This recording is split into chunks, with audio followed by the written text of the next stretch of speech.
What is up, everybody? Back again with another video. Today's video, man, we're talking another my book video. Sorry about the no uploads recently. Just been busy dealing with stuff, getting stuff ready for the house, since I do have a family member that is having surgery done here in a couple days. So the next couple of days will be kind of rough for me for videos until I get back in the hang of things, especially after the surgery. But I'm hoping to get as many videos out in the next couple of days as I can. So hopefully you get to see increased uploads over the coming days. But today's video, we're going to be going over some stuff about my book that I'm currently writing. For anyone that doesn't know, I'm writing a book. I've been working on it for about 2 years now, since about 2022, or give or take a little bit earlier than that.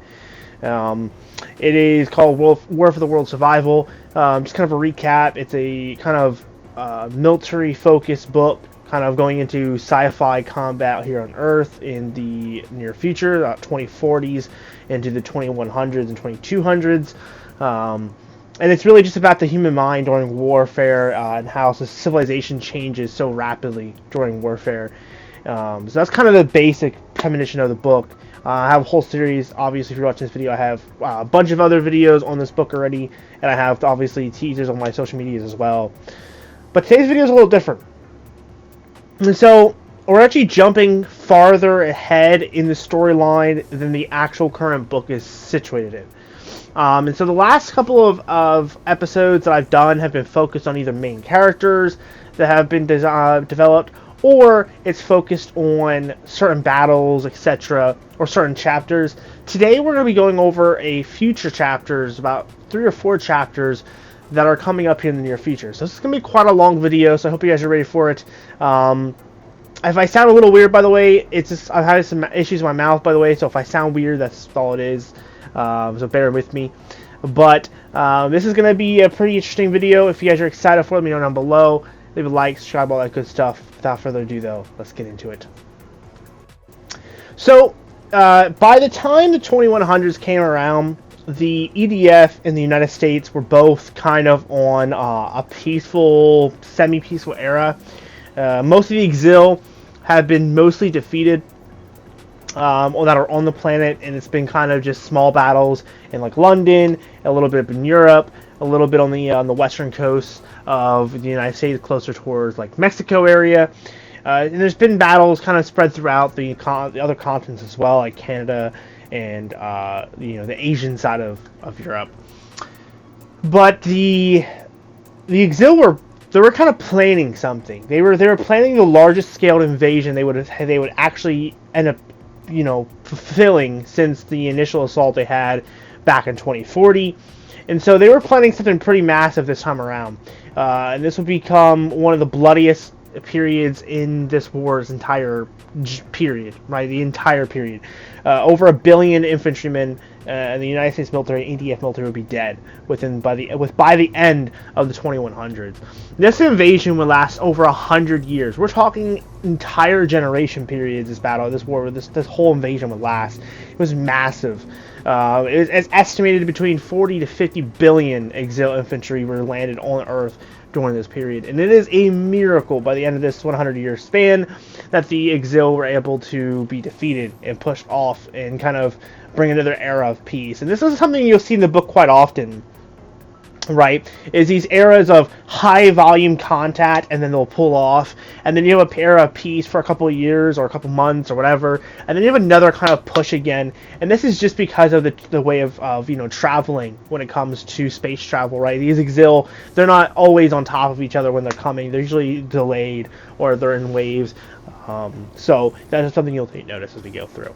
But we got to understand the situation surrounding this invasion, so let's kind of rewind a little bit and go to the years prior to this invasion. So again, remember, everything I'm saying in this video is not yet written, so some of these things are subject to change if I decide to change them in the writing process, depending on how the story goes.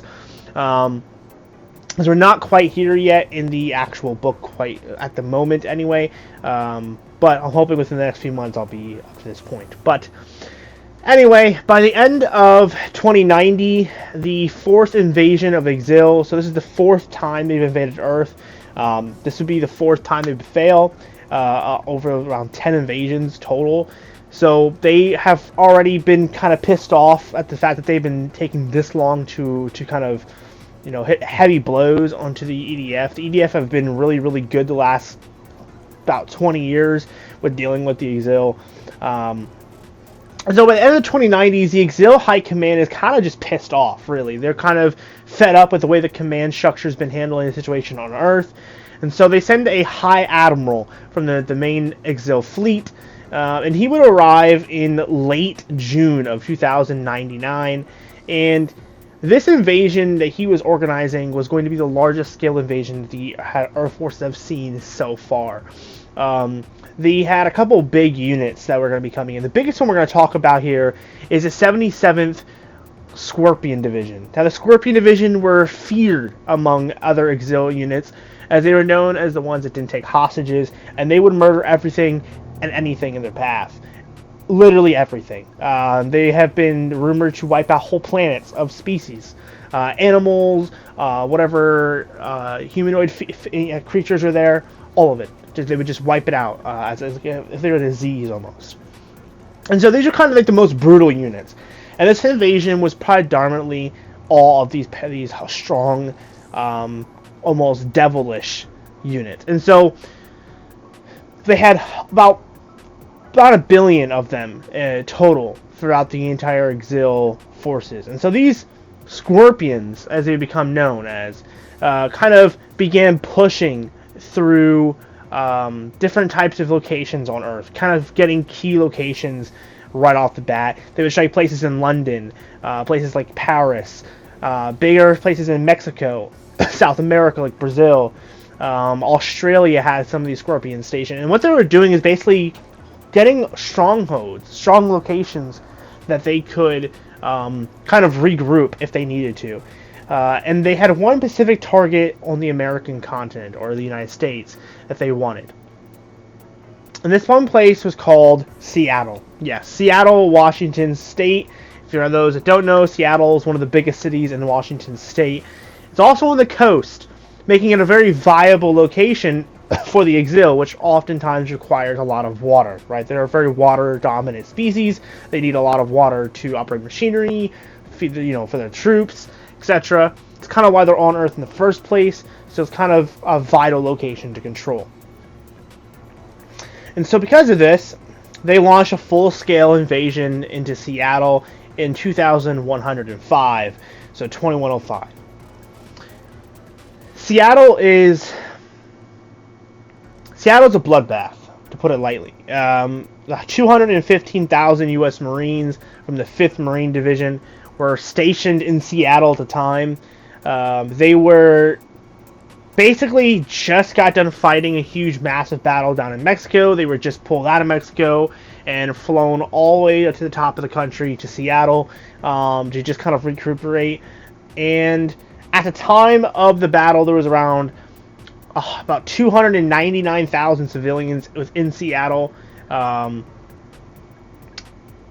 Marines realized very quickly into the battle when they struck that the civilians needed to be escorted out. There was no doubt in the Marines' minds. And a problem arose, right? A problem arose. The fact is there's more civilians than there are Marines, and the Exil were just destroying everything. At this point, they had air superiority, and so the route out of the city was going to be gruesome.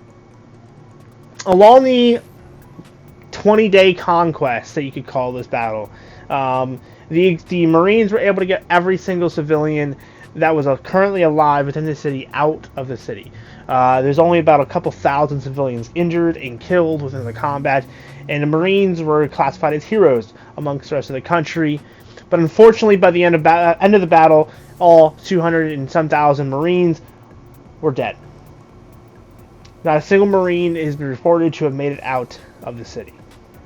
It is unclear if there was any survivors, as the paperwork and all that stuff kind of got messed up towards the end of the battle, with people kind of just running out of the city. But as far as the EDF is aware of, there was no survivors from any of the units. There was no radio call-in saying, hey, we're still alive, or asking for pickups, and the damage was bad. Seattle fell within 20 days. It didn't take long for the Exil to take control of Seattle. And they began setting up these outposts throughout Seattle, kind of pushing inland towards the center of the United States. because the exil knew from the last 4 invasions that the U.S. was the main stronghold, right? This was the strongest location on the planet. The U.S. military was the largest on the planet besides the EDF. And they were also the most well-equipped country. The U.S. at this point has already destroyed 3 invasions with the help for the 4th. So they have been the predominant enemy that has been causing the most pain for the exil, and the Scorpions knew that it needed to go. And so, the invasion for the United States was underway. This invasion would take over 100 years and cause billions of casualties. So let's break it down. Following the months after Seattle, things got out of control. Widespread panic arose throughout the entire western United States. And within 3 days of the initial assault, most of the United States forces in California and Nevada had broken, and they were now rushing back to the center of the United States to form a defensive perimeter near Texas and Oklahoma and Kansas. These locations became strongholds, but because of the terrain in the United States, they were stuck in these dry climates, these long, flat plains, causing massive problems for any advancing or defending force, because trench warfare was going to become a problem for those in the center. While the edges were near mountains or colder climates, so digging or hiding in the ground was not the best situation to handle. So people like in the Rockies or the Appalachians were having a lot more issues, and the people up in the north, high north side of the United States in the middle, were dealing with cold climates where the ground was rock solid, and there was lots of snowstorms causing blizzards, causing equipment to be trapped. It was chaotic. The exil were stopped by the mid-section of the United States, more closer to the west side of the mid of the United States. They were managed to be stopped. The Rangers and the U.S. Marines from the 8th Divisions, they kept up with the exil. They were able to hold them off at high amounts of casualties, but they were able to hold them, and they kept holding and holding and holding. By late April of 2109, the battlefield was pretty much stalemated, kind of like a World War I situation. It just kind of stalemated. No one really moved. The exil would push up a little bit. They would get repelled. The U.S. would push up a little bit, trying to regain some ground. They would get repelled. Air superiority really wasn't on either side. Both sides had multiple AA sections, kind of just shooting everything out the sky. So neither side really got an upper hand when it came to superiority. The exil realized what was happening, and they tried to flank the United States down through Mexico, but a brave group of 32nd Airborne were able to slow down their movements to the west, and it became a stalemate in Mexico as well. And this would stay for a while, for a hot minute. But the problem for the EDF really started to take form is, how do you get supplies to the west? Because there were still packets of U.S. infantry and EDF infantry and civilians stuck behind enemy lines in California, Arizona, and Nevada. People that weren't able to get out in time, or people, groups of U.S. or EDF infantry trying their best to help get those civilians out, but got caught up in the crossfire and were not pinned down. Resources like food, water, gasoline, ammo, the medical supplies. These are all things that became very hard to come by in almost apocalyptic way. It would be not a surprise at this point in time to see multiple, infantry units in the West running around with Fallout-style gear, because they had to makeshift things to make it work on the field. The situation was dire for the men in the West. And to the east and north and south, things weren't looking much better, unfortunately. They were looking just as grim and just as dark. Mass pollution and mass disease was striking the East Coast from all the wounded being brought over from the West. It is rumored that half of the casualties in this battle, in this invasion, are from disease. So most widespread disease since the beginning of the war, and the EDF were losing control. Multiple cities and other countries had fallen. The exil were coming in for the kill. Time was running out, and there had to be something to be done. And so in late April of 2110, they decided to launch Operation Thorn. Operation Thorn was the last operation that the U.S. military would do to protect the United States mainland. It was the last-ditch effort to stop the exil in their tracks. They armed 3 nuclear warheads, armed with thermonuclear warheads, being basically the highest supreme version of a nuclear warhead you can get, without all the nuclear stuff. So it was just a really hot, big bomb. But it was kind of like a nuclear bomb in the sense it had still some radiation, but not nearly as much as, say, an actual nuclear warhead that you would see nowadays, right? These are more leaning towards the thermo side of things. And so these thermonuclear warheads, they were massive, and they orchestrated 3 key locations. They were going to thermonuclear strike the city of Seattle, which was now the strongest location on the entire western United States for the exil. They were going to hit Los Angeles and Las Vegas. Now, Las Vegas was just a bonus target. The main 2 were LA and Seattle, being the 2 main key ocean ports for the exil where they were collecting their water.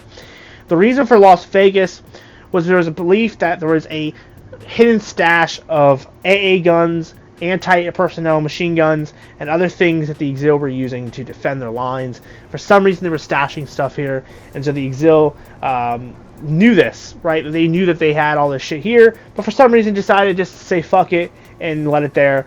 And so the U.S. military said, "Well, we're gonna bomb that shit, bitch. We're gonna imitate some of democracy." But the situation wasn't as simple as it seems. They had to still get more information on these locations. So 3 key groups were set up: Alpha, Tango, and Foxtrot. These groups would be split up and going to different locations, getting key information and reporting back.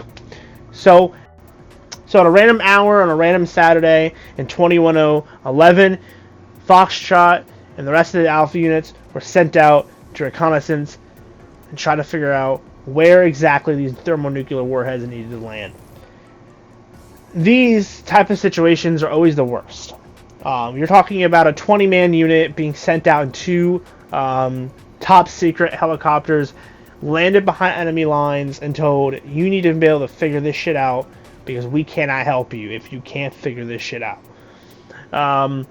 For the 2 units in Vegas and in LA, it was no problem. They were able to report back relatively quickly with the coordinates, exactly where they need to drop stuff. Unfortunately, in Seattle, things will go terribly wrong when an American helicopter was shot down by an exil, a cloaked bomber. When the helicopter went down, it killed 10 of the 20-man unit instantaneously. The 10 of the 10-man unit in the other helicopter was struck, but were thankfully able to land, and they were soon split up into 2 teams of 5 while they were being aggressively overrun at the edges of Seattle. There would be 3 days with no contact, and all of the American units began to pretty much understand the fact that they were pretty much cooked. All right, they were cooked. There was no longer anything they could do, and they were going to have to wildly guess. But thankfully, a random private in one of the units was able to radio in coordinates, but he radioed in coordinates about a mile outside the city for no reason. It was according to maps, the topographical maps, right, which are basically the maps that military groups use. All right, topographical maps are like a little more detailed than like a civilian map. And these military maps said it was just a field, an empty field. There was nothing there. But this private and the less than 5-man, 10-man unit that was left actually had stumbled upon a massive FOB that the exil was using. Now, in Earth terms, a FOB is a forward operating base. Okay, these are usually bases that you will see in places like Afghanistan and other places that are usually when there's a military conflict, you'll put up a FOB. You'll put up a FOB here, and maybe a couple miles away, you put up another FOB. And what these FOBs allow you to do is move troops and supplies rapidly between points and make sure they're safe. Okay, they still use their own form of FOBs, right? They use their own styles. And so this massive FOB was set up. It was an airfield that had a massive abundance of water stationed, lots of massive amounts of troops. It was just a massive, massive base. And they knew it was a perfect target. So they sent back the coordinates. and they began their fall back to a safe distance to make sure the missiles detonated correctly. Being the person to be in charge of a thermonuclear warhead missile during this time was a death sentence, usually. Because most times, either you were too close, because you wanted to make sure that the missile got the right coordinates and hit the right spot, so you try to make sure. But because of the fact that you wanted to be absolutely positive on the location, sometimes these guys that were orchestrating these attacks, making sure the coordinates were correct, got a little too close and then were, not very alive after the detonation. Or you were too far away and, the exil scouts or something would spot you. A lot of times the exil would just entrap pretty much anyone that was in nearby. Because of this, a lot of the guys that volunteered for this knew that this was pretty much a death sentence, right? But thankfully for Foxtrot, they were able to get out of there for the most part. They got about 20 miles away after the bombs went off. They were safe. There was no tails or anything. They were orchestrating another tactical, extraction point to get extracted back to the main lines. And they came over a ridge line and were basically the most unluckiest group of individuals in probably in human history. They stumbled upon an entire battalion of exil scorpions who were resting on the other side of a mountaintop, being, just chilling there, pretty much waiting for another, for further orders after the whole nuclear warhead thing. And they stumbled right on top, and it was just a clash. These 10 U.S. Marines and Rangers and Delta Force, these guys are mixed all together. They're all mixed together. Most of these guys had never served each other before, and so these guys were just tossed against an entire battalion. Now, by the way, battalions of exil were not just a couple hundred or a couple thousand. We're talking about 15, 20,000 exil infantry. These battalions are huge. Some battalions for exil are larger than some militaries in the real world currently. So these are huge groups of infantry. And these battalions don't just come with guns like regular infantry grunts. They're coming with the cruisers. Cruisers are basically these bipodial giant robots that have missiles. We're talking about their own little air squadron that comes with them. We're talking about commanders, mortars, heavy machine guns, heavy anti-tank, and heavy anti-infantry guns. They're coming with the full lot, right? So there's some huge force that they have to go against, but they do well. And for the most part, everything goes as fine. They're able to fight them off. They're holding the lines. They have the high ground. Thankfully, in this situation, they were coming over a ravine, so they were at the top of the ravine when they looked down and saw the exil. But after about 2 days of nonstop fighting, about 7 men were dead. There's only about 3 or so left, and they were still holding on pretty strong. For a 3-man unit, they were doing pretty damn well. They had really good angles. They were, picking off commanders and picking off the important guys first. And that was really just disorganizing the entire exil force. And then they ran out of ammo. They ran out of fucking ammo mid-firefight. They begin to pull back and try to go down the ravine and kind of use that momentum of going down to cause more issues. But they were not lucky enough for that to happen. The exil had split the unit up and were going behind, so when they came down the ravine, they hit straight on head first into another group of exil. Their bodies would never be recovered. The diary of a lieutenant within this group would be found about a month later when another unit was going sent out to see if they could recover the bodies. It was found soaking in blood in a bush, but the bodies of the 3 men were never found. It is unbelieved if they were taken hostage, taken prisoner, or if they were killed and animals took their bodies. It is unclear to this day. The Scorpions are not known for leaving civilians or military personnel as prisoners or alive,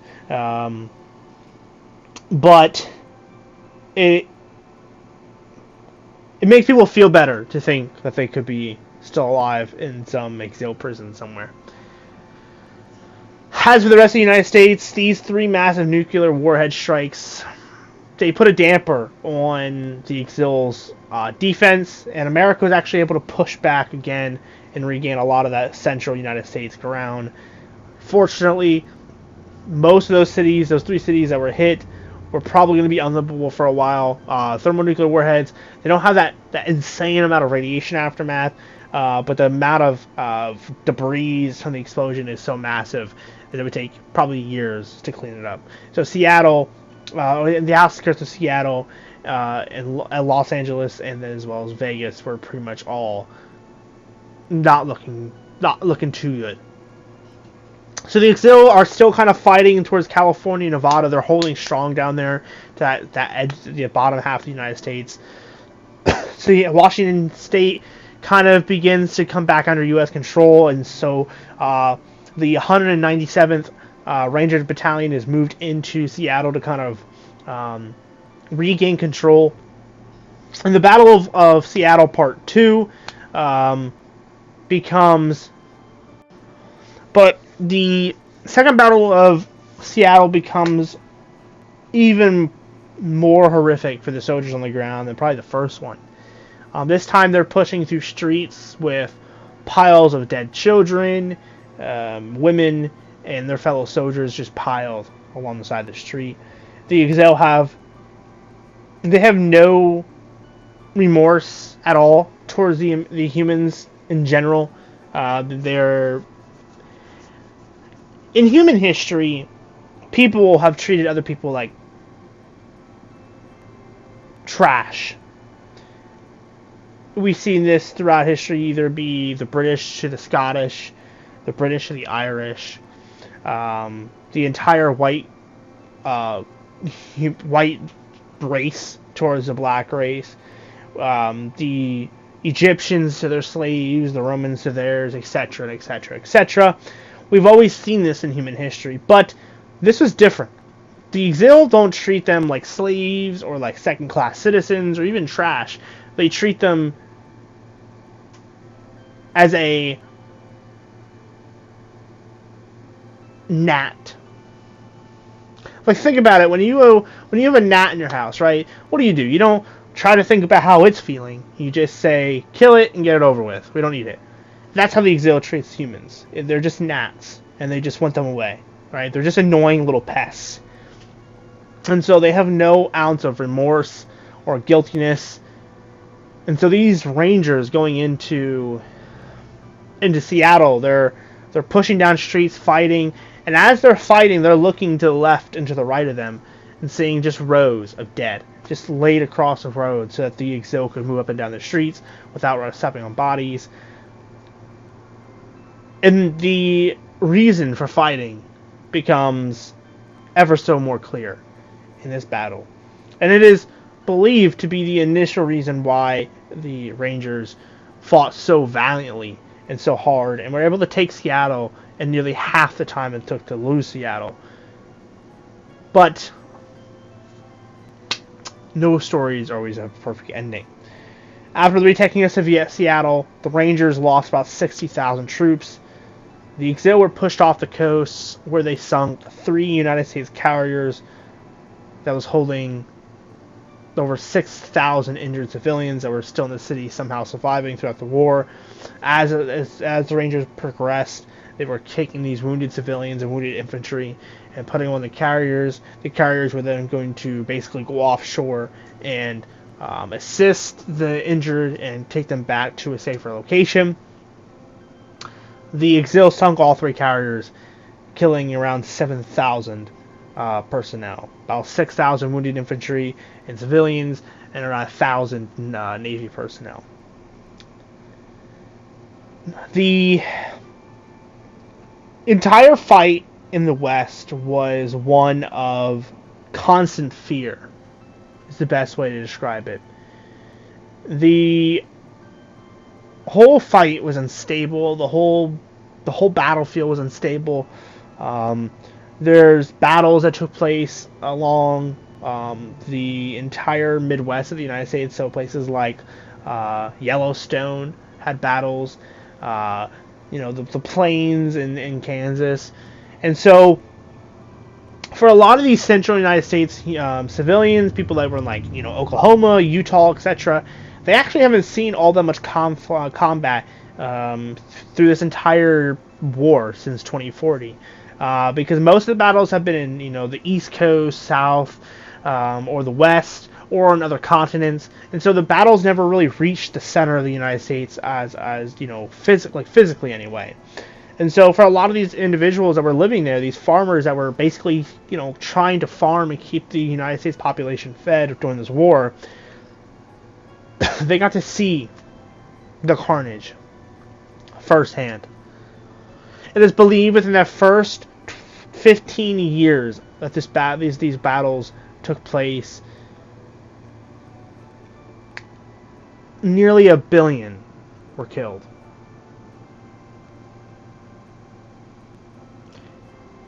It is unimaginable the amount of casualties that took place.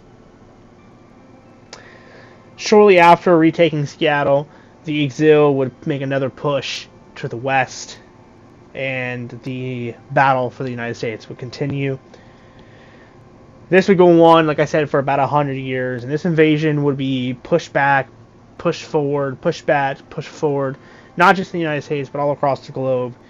The Scorpions, by the end of this 100-year invasion, the Scorpions would be nearly wiped out entirely, and the exil would plan for the next invasion. But the carnage had been done. When I set out to write this book, at first it was just a sci-fi book, right? Because I love sci-fi. But as I wrote it, I realized the story that I'm telling is not one of just battles. It's not just because about aliens invading. It is about a fight for survival. This is not a fight to just make another president or get laid or for a piece of land. This is a fight for survival, the way of life, the ability to just breathe as a human being. That's what this fight's about. The exil have shown time and time again in my story that they have no sympathy towards the human race and are willing to wipe out entire cities worth of populations to just get us out of the way. And so, for anyone that's interested in this book, I highly recommend reaching out and to my social medias and keep it track. I like teasing the book. I'm always teasing different things. And this book's going to be multiple books long. I'm looking at like almost a 50-plus book series, thousands of pages on each of these books. Like these are a massive universe that I'm creating, and I truly can't wait to have the book fully released for you guys in the coming future. The book's planning on dropping hopefully sometime in 2025 or 2026, but I don't know. Just time will tell, I guess. But anyway, thank you guys for watching. I hope you guys found this video interesting. If you've been following the book, you might be a little confused, but part of the confusion is on purpose because I wanted to make this. I don't want you to be able to just piece this together and know the entire story. I want you guys to have to figure it out a little bit and piece it together because I find that kind of fun. I enjoy doing that with other series. So yeah.